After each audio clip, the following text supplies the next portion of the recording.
On this day in history, we remember the remarkable individuals who shaped our world.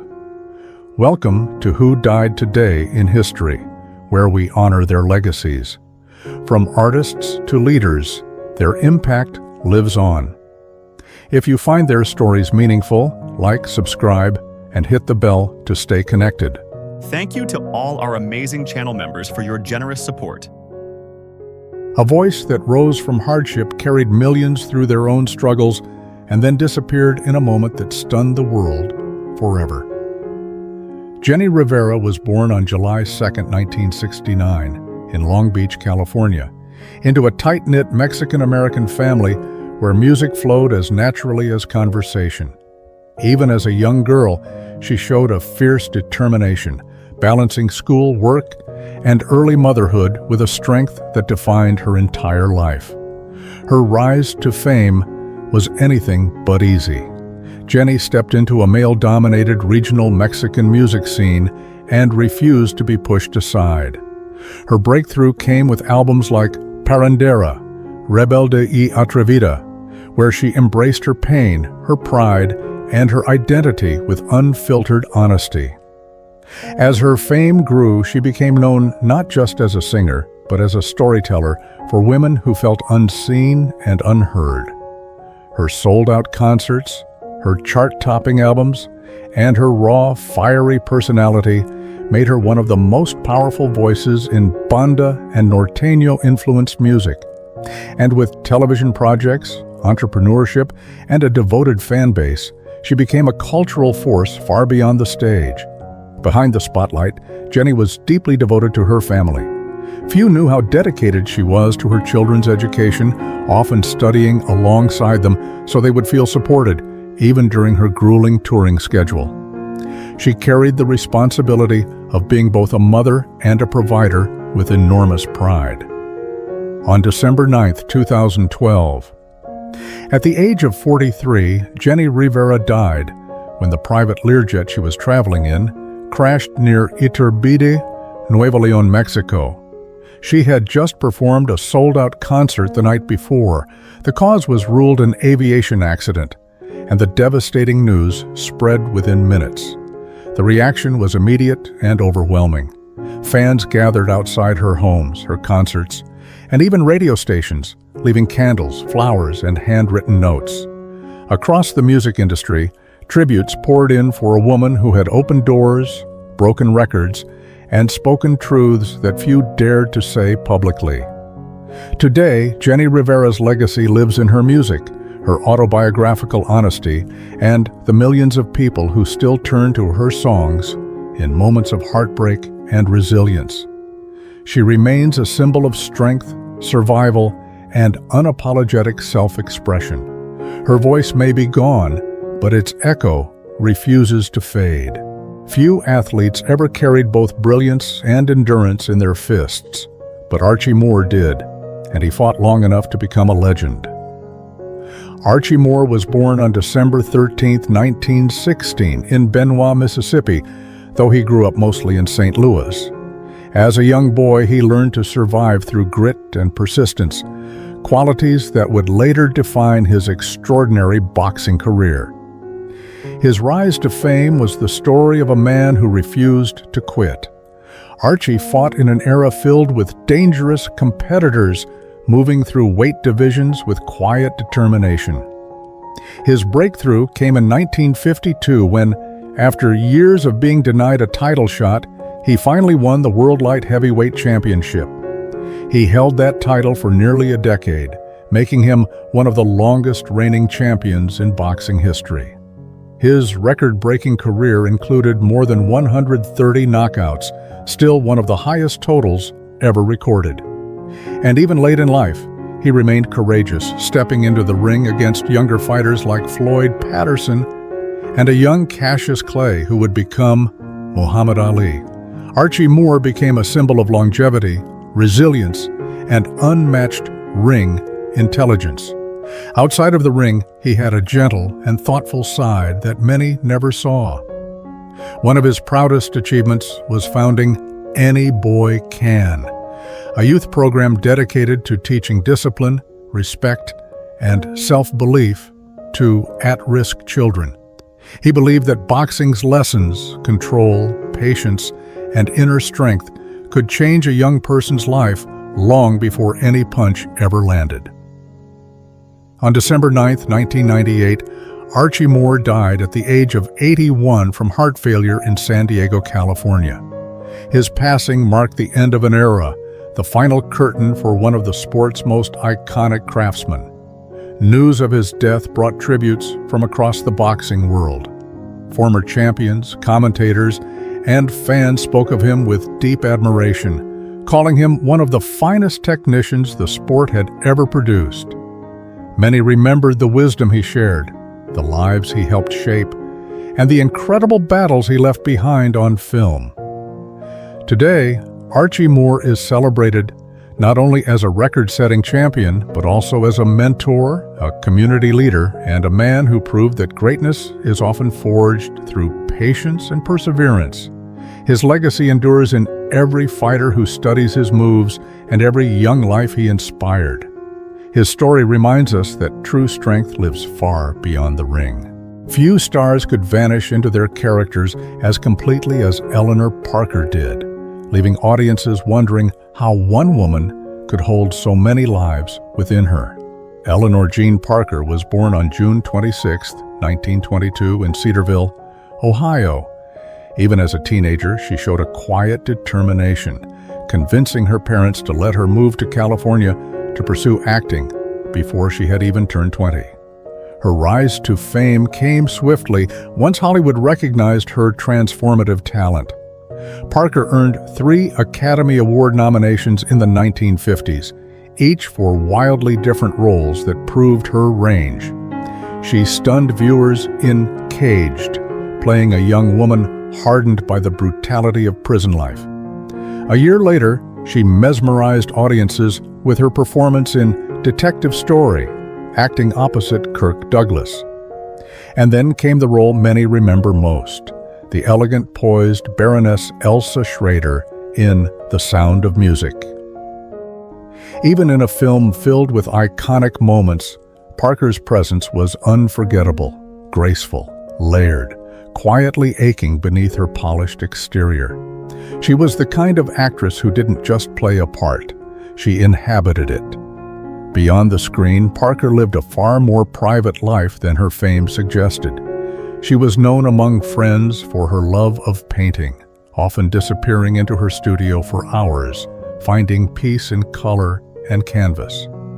It was a side of her that gave the world a glimpse of who she was beneath the spotlight, gentle, reflective, and deeply artistic. On December 9, 2013, Eleanor Parker died at the age of 91 from complications of pneumonia in Palm Springs, California.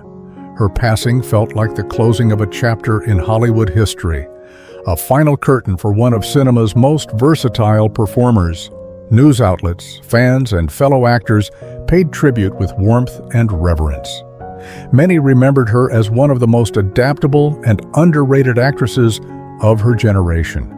Younger viewers, rediscovering The Sound of Music, expressed surprise and admiration for the woman who gave the Baroness her icy charm and human depth. Today, Eleanor Parker is celebrated as a chameleon of the Golden Age, an actress who shifted effortlessly between vulnerability and strength. Her work endures because it feels real, honest, grounded, and timeless. Her legacy reminds us that true artistry lies in becoming many things while never losing yourself. Gene Barry was born Eugene Class on June 14, 1919, in New York City. As a young boy, he trained in classical singing, dreaming first of opera before discovering his true stage home in acting. His rise to fame began on Broadway, where his deep voice and suave demeanor quickly caught attention. Hollywood followed soon after. Barry made a powerful mark in the 1953 sci-fi classic The War of the Worlds, where he starred as Dr. Clayton Forrester, an iconic role that helped propel the film into legend. A decade later, he became a familiar face to millions with Bat Masterson, playing the elegant, cane-twirling lawman known for charm as much as courage. He later transformed again in Burke's Law, portraying the wealthy, sharp-witted detective Amos Burke, a performance that earned him a Golden Globe and solidified his image as one of television's most charismatic leading men. Few actors balanced sophistication and humor the way Barry did. Behind the scenes, Barry lived a life far quieter than his screen personas suggested. He and his wife Betty shared one of Hollywood's more enduring marriages, spanning nearly 6 decades.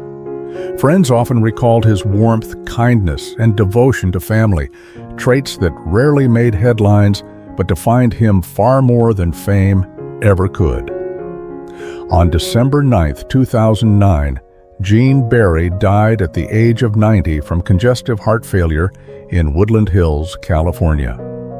His passing felt like the gentle closing of a chapter in classic American television, the end of an era shaped by style, grace, and unmistakable presence.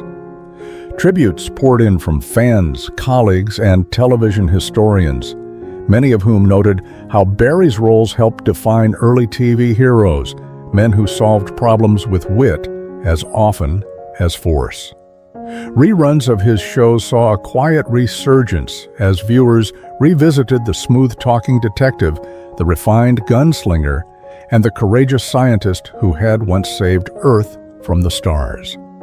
Today, Gene Barry's legacy lives on in the evolution of television's leading men.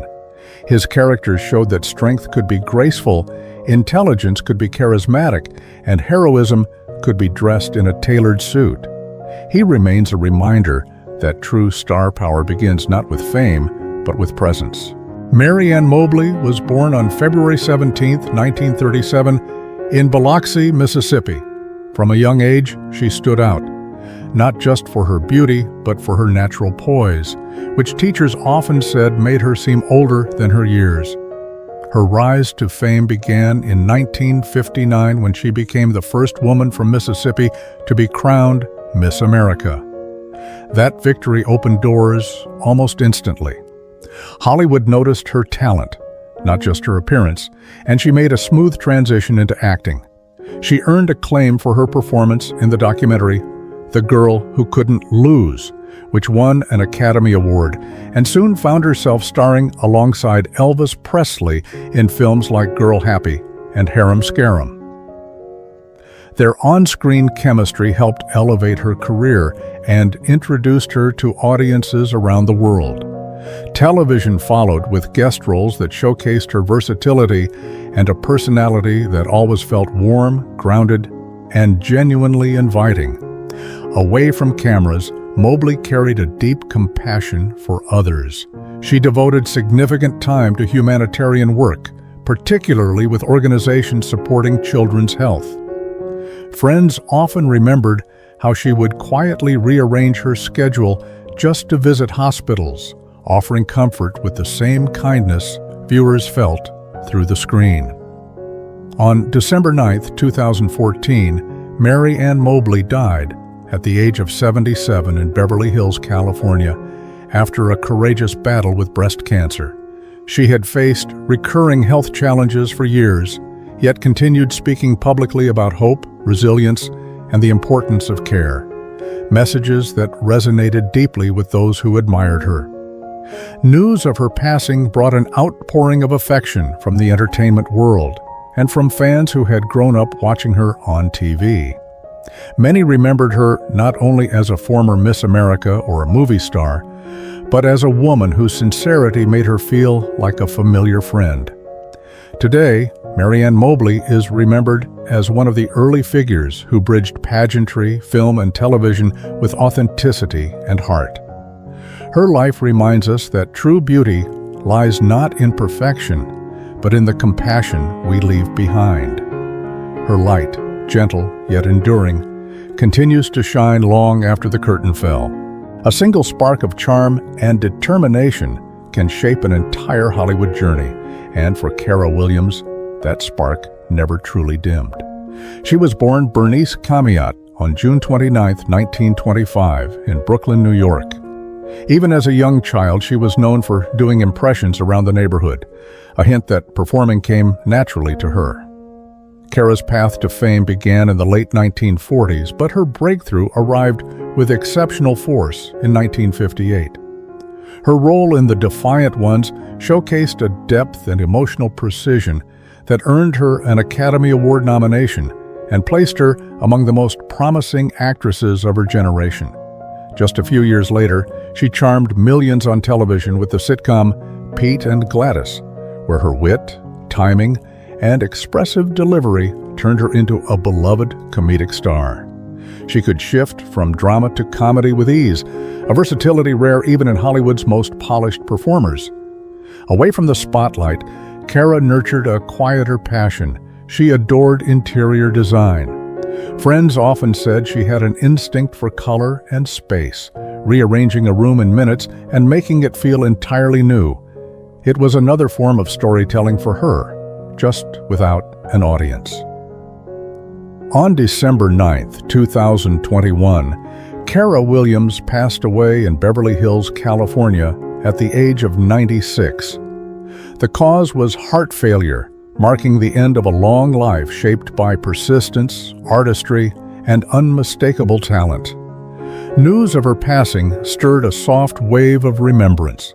Classic film fans revisited her greatest performances. Critics reflected on how she bridged two eras of entertainment, old Hollywood and the rise of television, leaving her mark on both with equal grace. Today we remember Cara Williams as a performer who could brighten the screen with a single glance, and as a woman whose career mirrored the evolution of American entertainment itself.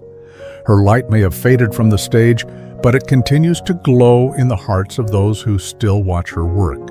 A life in the spotlight can shape a nation's memories, and Ruth Madoc became one of those rare performers whose warmth seemed to reach everyone. She was born on April 16, 1943, in Norwich, England, but spent much of her childhood in Wales. Even as a girl, she showed a natural gift for mimicry and storytelling, often entertaining classmates with characters she invented on the spot. Ruth's rise to fame took shape through the theater, where she built her confidence and sharpened her unmistakable voice. Her breakthrough arrived with the iconic BBC sitcom High to High, in which she played the cheerful, endlessly committed yellowcoat Gladys Pugh. Her silky announcements, charming energy, and unforgettable delivery made her a household name across the UK. The show became a cultural touchstone, and Ruth became its warm, beating heart. Beyond television, she appeared in films like Fiddler on the Roof and pursued a long stage career, proving that her range extended far beyond the comedic persona she carried so effortlessly. Away from performance, Ruth had a deep affection for Welsh culture. She treasured its music, its landscapes, and its history, and often said that Wales shaped her voice, her humor, and her sense of belonging. Friends described her as quick-witted, generous, and unexpectedly shy once the cameras stopped rolling. On December 9, 2022, Ruth Madoc died at the age of 79 in a hospital in Swansea, Wales. The cause was complications following surgery after an unexpected fall, an abrupt end that caught both fans and colleagues off guard. The reaction was immediate and heartfelt. Tributes poured in from actors, comedians, broadcasters, and generations of viewers who had grown up with her on their screens. People spoke of her professionalism, her kindness, and the way she made British comedy feel brighter and more human. Clips of High to High resurfaced across social media, reminding everyone just how effortlessly she could lift a moment with a single line. Ruth's legacy lives on in the joy she brought to millions and in the timeless characters she created, characters that still evoke smiles decades later. She remains a symbol of gentle humor, resilience, and the enduring power of a well-loved performer. Her voice may have fallen silent, but the warmth she left behind continues to echo.